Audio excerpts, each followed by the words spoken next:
Let's talk about the Exodus. It's the Bible's central story of liberation. 2 million Israelites enslaved in Egypt, 10 plagues, a sea split in two, 40 years of wandering, the birth of a nation. This story presents more questions than answers. Let's peel this layer. For such a massive migration, millions of people supposedly leaving Egypt, you'd expect a trace in Egyptian records, a note about plagues, the loss of an army, or at least a whisper. But archaeology is quiet. The Egyptians kept meticulous records, even boasting of their victories, yet not a word about losing slaves, chariots, or their firstborn sons. The Bible claims 600,000 men, not counting women and children. That's over 2 million people. That's larger than the entire population of Egypt at that time. How did 2 million people wander around the desert for 40 years, leaving no pottery, no graves, no evidence? Then we have the Red Sea crossing, or the Sea of Reeds. The Hebrew text is unclear. Some think it was a shallow marsh, others say it was the Red Sea, but the logistics don't fit. Where exactly did this happen? No one knows. Then when we look at the plagues, from frogs to locusts, boils, rivers of blood, sounds like chaos, but some scholars point out they actually line up with natural Nile disasters and climate cycles.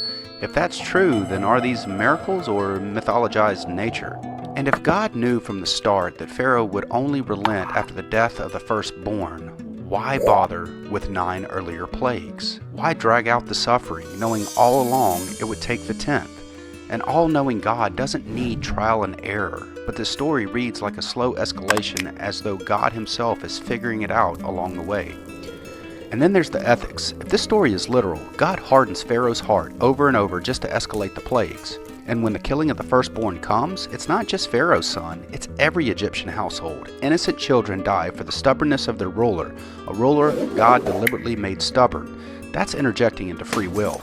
The Exodus story parallels older myths, like Sargon's river basket birth resembling Moses, or Egyptian and Mesopotamian tales of divine deliverance. It looks less like a unique story and more like a national origin story crafted for identity and hope.